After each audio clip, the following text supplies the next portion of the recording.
Hola tout le monde, bienvenue sur une nouvelle vidéo sur la chaîne YouTube du Journal du Real. On a un petit peu plus le sourire que pour la dernière, puisqu'il y a victoire du Real Madrid ce soir, même s'il y a quelques points négatifs à relever, notamment les blessures de David Alaba et d'Antonio Rudiger, ainsi qu'une première mi-temps où le Real Madrid a eu du mal à mettre ce premier but.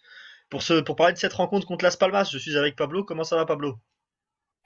Bah, écoute, ça va mieux que ce week-end, que dimanche soir. Maintenant, tout n'est pas parfait. On va en parler, mais tout n'est pas parfait. Je sais pas ce que tu en as pensé, mais moi, la première mi-temps, elle m'a un peu. Je trouve ça abusé qu'on soit obligé d'attendre la septième frappe pour la mettre au fond, surtout que c'était des occasions assez claires. Des situations où l'attaquant se retrouvait seul. Et puis, je sais pas, manque de confiance peut-être. Rosselló, j'arrive pas à comprendre, il n'arrive pas à mettre une frappe croisée. Il y a aussi la première de Rodrigo qui tape, enfin qui tire en plein milieu. Là, c'est facile pour Valès de la ressortir. Enfin, voilà, moi, je trouve qu'il y a plusieurs points. Enfin, en fait, la première mi-temps ne m'a pas du tout plu. Donc, c'était pas une victoire tant tranquille que ça, je pense. Moi, je trouve quand même qu'il y a cette impression en première mi-temps que même si les Real ne marquent pas, c'est pas une impression le Real n'arrive pas à marquer, ils vont s'en mordre les doigts. C'est plutôt vraiment l'impression de quand le Real va marquer, tant c'était faible en face. L'animation du Real Madrid aussi était quand même très bonne en 4-3-3. On a vu que ce soit Rodrigo ou Brahim Diaz était très proche de Rossellou, très axiaux. On a eu les apports de Valverde et de Camavinga les demi-espaces, voire parfois même sur l'aile. Et parfois sur l'aile opposée, on a vu à un moment pendant une dizaine de minutes, il y avait Camavinga qui était à droite, Valverde qui était à gauche. Ancelotti, je crois, l'a demandé et les deux ont inversé. C'était assez intéressant pour le coup ce que ça a apporté. C'était aussi intriguant d'ailleurs de voir ces deux joueurs dans des positions dans lesquelles on les a quasiment jamais vus au Real Madrid. Nacho, sur son côté droit aussi, a bien apporté jusqu'à la sortie de David Alaba sur blessure à la 40e.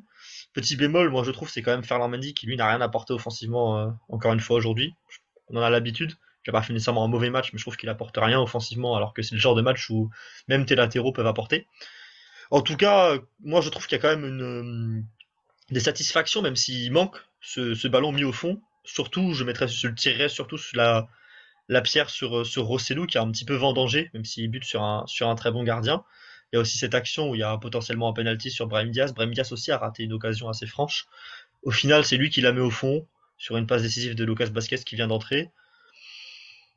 Et ensuite, après, le Real, d'un point de vue purement terrain, déroule la rencontre. Le deuxième but vient logiquement. Après, le match s'endort finalement. Tout le match s'endort. Las Palmas, on n'a pas l'impression qu'ils ont envie d'aller tenter de mettre un but Moi, pour sauver la rencontre.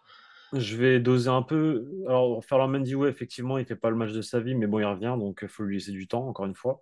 Et concernant l'animation offensive, c'est vrai qu'il y avait du mieux, mais en même temps, en face, c'était pas compliqué parce que j'avais l'impression de voir une équipe de CFA défensivement. J'ai jamais vu une équipe de première division espagnole se prendre autant facilement dans le dos, dans les espaces. C'était assez affolant. Enfin, vraiment, j'avais l'impression que c'était des amateurs en face. J'ai pas très bien compris la première mi-temps, surtout parce que effectivement, il y a eu cette occasion, la septième est rentrée dedans, mais avant ça, donc il y en a eu six. Et les six, à chaque fois, c'était des ballons. Il y a une action, c'est Rudiger qui prend le couloir et il envoie un ballon en profondeur au deuxième poteau à ras de terre, à Rosselló. Et il y a personne, il y a trois défenseurs, personne ne la prend. On dirait qu'il Normalement, je vois défendait ça. en Normalement, marchant. non, mais normalement, je vois ça en Coupe de France, quand c'est le PSG qui joue contre, Au pays de contre Cassel. Nîmes. Non, mais c'est vrai. Non, mais je te promets. Donc, j'étais assez surpris enfin, du piètre niveau de Las Palmas défensivement. Après, dès que ça reprenait le ballon, dès que ça essayait de ressortir et tout, c'était propre. En même temps, ils ont des joueurs de qualité pour ça. Ils ont Jonathan Vieira, ils ont Mounir. Enfin, voilà, ils ont deux, trois têtes qui jouent bien au ballon. Mais défensivement, j'ai peur que Las Palmas, enfin, si ça continue à jouer comme ça, je crois qu'ils ont gagné la semaine dernière leur premier match de la saison contre Granada. Et voilà, mais je sais pas, je suis un peu pessimiste par rapport à leur avenir en première division. Donc, il faudra voir ce qu'ils font dans les prochains mois. Et donc voilà, mais après pour doser un peu, c'est ça, surtout en fait le niveau en face c'était assez mauvais en fait, et c'était pas si compliqué que ça pour Que l'équipe tourne bien. Ouais. développer un football sympatoche. Et malgré tout, j'ai trouvé le Real Madrid très lent sur 15 minutes, pendant 15-20 minutes au départ. Après, ça s'est un peu accéléré au fil du temps où, première occasion, deuxième occasion, ils se sont rendus compte qu'en face, ça ne suivait pas, donc ils ont accéléré un peu le jeu. Mais tu les as sentis, on les sentait se désespérer très rapidement. En même temps, c'était Valles enfin, Valles qui tenait son équipe et ça se voyait que le Real Madrid commençait à stresser. Tu vois, en tant que tu es devant ta télé, t'es observateur, tu te dis, bon, ça va pas rentrer. Il va y encore avoir un match où ça va tenir jusqu'à la 87e et il va falloir attendre le temps additionnel de la deuxième mi-temps pour voir le Real Madrid marquer un but. Bon, après, heureusement, Brahim a trouvé la faille sur un bon débordement de Lucas Vasquez. Mais même ça, pour moi, c'est anecdotique parce que le débordement de Lucas Vasquez et le centre de Lucas Vasquez, pour moi, c'est anecdotique dans le Facile. sens où en face, il n'y a rien, en fait. Donc, c'est facile. Lucas Vasquez, on l'a vu le week-end dernier contre l'Atlético et voilà, on a vu ce qui s'est passé. On va peut-être pas épiloguer longtemps sur cette rencontre. Il y a finalement du coup assez de peu de choses à dire face à l'opposition assez facile à laquelle le Complètement. Real Madrid a fait face. Vinicius a paru quand Ouais, même très en jambes sur son entrée en jeu. En tout cas, il a ouais, paru ouais, à c'est vrai. 100% physiquement, ce qui est quand même une bonne nouvelle. Ce qui n'est Mm. pas le cas des deux blessés du soir, malheureusement. David Alaba sorti sur blessure à la 40e. Alors, on a l'impression qu'il sent qu'il est blessé, mais on a quand même l'impression que c'est pas gravissime la manière, je trouve, dont il s'assoit, il sort, il marche. Après, Oui, il on fait peut pas attention, je savoir. pense. Je pense qu'il Je fait pense que attention, ouais. voilà, Ça c'est aurait été un autre match. Je pense pas qu'il se serait assis à demander le changement à la 40e. Il aurait au moins attendu la mi-temps, tu vois. il a dû ressentir une gêne et il a dit je vais pas forcer, je vais sortir parce qu'en plus on sait très bien, on connaît David Alaba, ce qui s'est passé l'année dernière avec David Alaba. Il connaît, c'est un mec qui connaît son corps, il est vieux, enfin il est âgé, je veux dire, il a de l'expérience. Il est pas si âgé que ça, il a mon âge, donc ça va. Il est très très âgé, Parce que j'allais te mais reprendre sur ça. J'étais prêt à bondir. non, mais voilà, il connaît son corps. Arrivé à un certain âge, tu sais quand tu ressens une gêne ou quoi, que surtout à 31 ans, 32 ans, faut pas forcer. Donc je pense qu'il a pris la bonne décision. Peut-être qu'il sera là ce week-end, on ne sait pas. Moi, je pense qu'il va être là ce week-end parce qu'apparemment Rudiger est aussi blessé. Rudiger, ce serait le genou, ce qui pourrait être un peu plus inquiétant. Il a fini la Ça, c'est plus rencontre, inquiétant, ça. d'après ce qui était dit, il a fini la rencontre en étant en délicatesse avec son genou, ce qui me fait un point commun avec Rudiger, puisque je suis moi-même blessé au genou en ce moment. Mais en tout cas, c'est inquiétant si les deux ne sont pas disponibles, parce que ce week-end, c'est la meilleure attaque. Le Real Madrid se déplace, c'est la meilleure attaque du championnat. Et donc, on pourrait retrouver une charnière. Ce serait quoi, du coup, la charnière? Nacho et un Canterano, Nacho Ferland Mendy. Nacho Nacho Mendy. Mendy, la charnière, ce serait si les deux sont out, parce que je pense que je ne sais pas un retour de Carbaral sinon et Je Carbaral Nacho pense. en charnière, mais Non, Carvajal Nacho en charnière, je pense pas. Je pense que ce serait plutôt Ferland Mendy faut faire un Mendy. avec un Ça se trouve, il se Nacho découvrirait un nouveau rôle et un nouveau poste.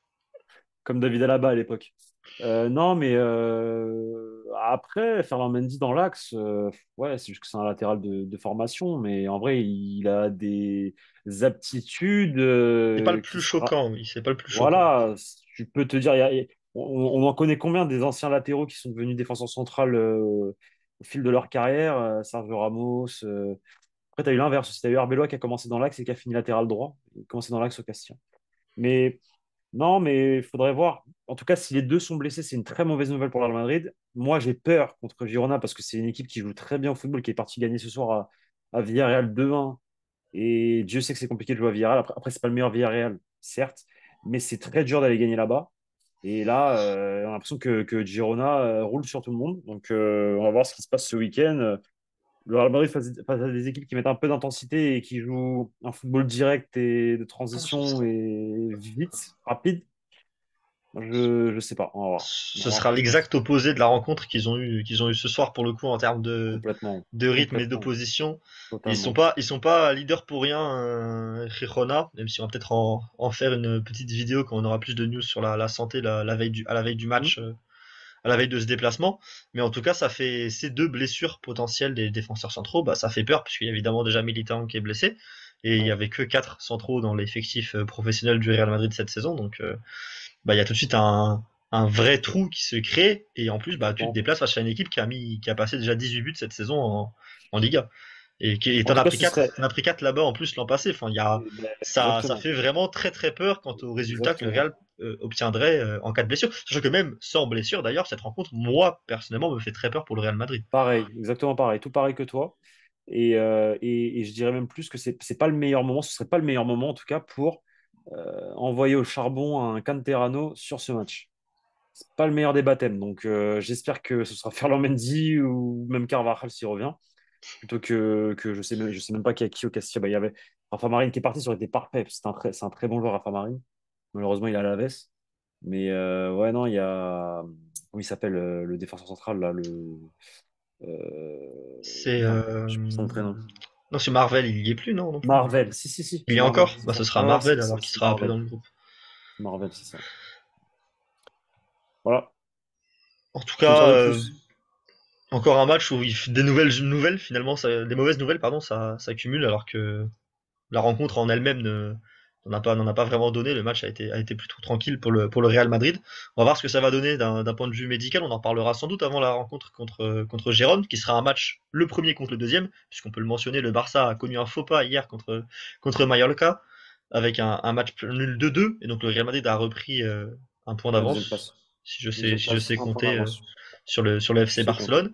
Et Gérone est premier, donc à égalité de points avec le Real Madrid. Actuellement, les deux équipes ont une défaite Non, et 6 victoires en Liga, si je dis pas de bêtises. non, Girona est premier avec un point d'avance, Ils ont un point d'avance. Bah, ils ont un point je crois. d'avance alors. Attends, je vérifie. Ils ont pas perdu leur premier match ou leur deuxième match, leur premier match? Je ne crois pas. Attends, je regarde. Je peux regarder, je pensais qu'ils étaient à égalité de points. C'est ce que j'avais cru T'as entendre raison. pendant toute la Peut-être, rencontre. peut-être que tu as raison. Je dis peut-être des bêtises. C'était à la différence qu'ils étaient devant, Parce mais que je ça dis peut-être une charge. Non, bêtise. ils ont un nul. Ils ont un nul. Ils ont un point d'avance. C'est Ils ont bien un ce que point je d'avance. pensais. Ouais. Et le Barcelone 17 points, Real 18 et Girona 19. Et Girona ce qui n'est 19. pas, et au vu de ce qu'ils proposent, c'est justement pas une surprise qu'ils Du soient tout. Du avec tout. à 19 Ça va points être très peut-être, mais compliqué. c'est pas, en tout cas, ils méritent d'être dans le haut du panier cette saison et on va le voir et peut-être malheureusement le découvrir sur le déplacement du Real Madrid au prochain match là-bas. Exactement. Ouais, on va voir ce qui se passe, on va voir ce que décide de faire Carlo Ancelotti, s'il décide d'aligner Toni Kroos et Luka Modric pour ce match-là. Moi, je pense que ce serait une très mauvaise idée, mais bon, connaissant le coach, moi, je pense que voilà, c'est un match important, donc il va mettre Toni Kroos et Luka Modric titulaire, comme il sait faire. Dès que arrive un match important, Il y a quand il met même la fameuse le déplacement à hiérarchie Naples. titulaire. Ouais, il y a le déplacement Déplacement à à Naples Naples la trois semaine jours plus d'après. tard. Donc peut-être qu'il y Ouais, aura pas les deux titulaires, peut-être qu'il y aura quand même ouais. une sorte D'ailleurs, de Naples qui gagne un rotation zéro mise en là. place sur ça. De Naples qui quoi? est en train de gagner un zéro. Naples qui gagne un zéro actuellement à domicile après l'histoire avec Osimhen. Même pas 2-0 là déjà contre l'Udinese. Donc ouais, faudra voir. Mais pour toi, juste une question aussi. Première mi-temps, l'action Brahim Diaz, le gardien qui touche le ballon et qui ensuite écrase la cheville du joueur. Penalty ou pas penalty? Penalty. Pour moi, penalty, puisque bah, Et il a le ballon avant, mais à partir du moment où le oui. geste est trop dangereux, c'est une faute. Et si Et tu écrases la pourquoi cheville de ton maintenant? adversaire, c'est un geste trop Voilà. dangereux. Et La VAR pourquoi ne l'a pas revu en plus, j'ai dit une non. bêtise. Qu'on m'explique pourquoi, encore une fois, qu'on m'explique pourquoi la VAR ne revoit pas cette action-là, alors que le mec, il peut se péter la cheville. Non, mais gros, il peut se péter la cheville, vraiment. Tu peux lui éclater Bizarre, la cheville. comme dirait Non, c'est pas bizarre, comme dirait mais un certain faudrait, Thierry Henry. Non, non, mais je faudrait suis d'accord expliquer. avec Genre, toi. enfin, moi, encore une C'est le fois, manque, c'est OK, ils ont gagné, mais je le dis, là, je suis désolé, cette action-là, c'est dangereux. c'est le Et manque de Brahim Diaz, consistance qu'il y a avec la VAR. C'est qu'il y a des fois, encore aujourd'hui, des actions qui. Tout n'est pas revu parce qu'il ne faut pas arrêter la rencontre pendant 10 minutes par mi-temps. Mais par contre, bah, du coup, il y a quelques actions comme ça qui bah, passent à la trappe. Tu bizarre. sais, les ralentis, c'est Non, pas toujours instantané non plus. Imaginons que l'action reprenne très vite derrière. Il faut un non. ralenti rapide. Tu vois pas nécessairement la faute, le contact en direct non plus. L'arbitre, lui, il l'a pas vu. Mhm. C'est pas non plus. Ça reste des humains qui sont derrière, que ce soit derrière la VAR ou que ce soit. Truc, et c'est normal qu'il y ait des erreurs. Après, pour le coup, il devrait y avoir un temps d'arrêt et il devrait se rendre compte et que ces erreurs-là ne devraient plus arriver, au moins arriver, c'est sûr. C'est ça, Mais après, c'est ça.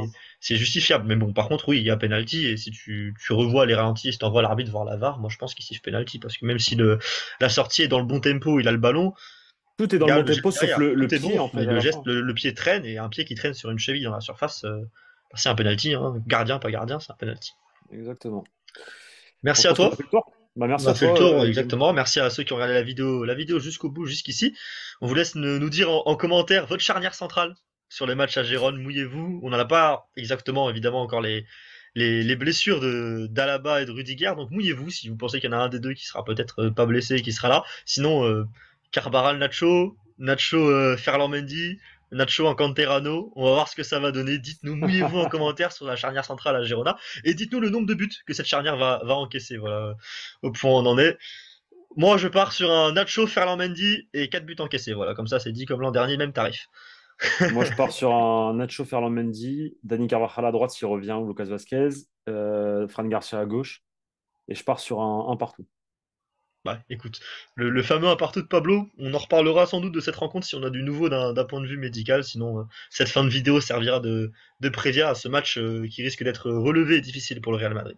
Merci à vous d'avoir regardé cette vidéo. On se retrouve très bientôt sur la chaîne YouTube du Journal du Real, ainsi évidemment que sur le site internet et le compte Twitter du Journal du Real.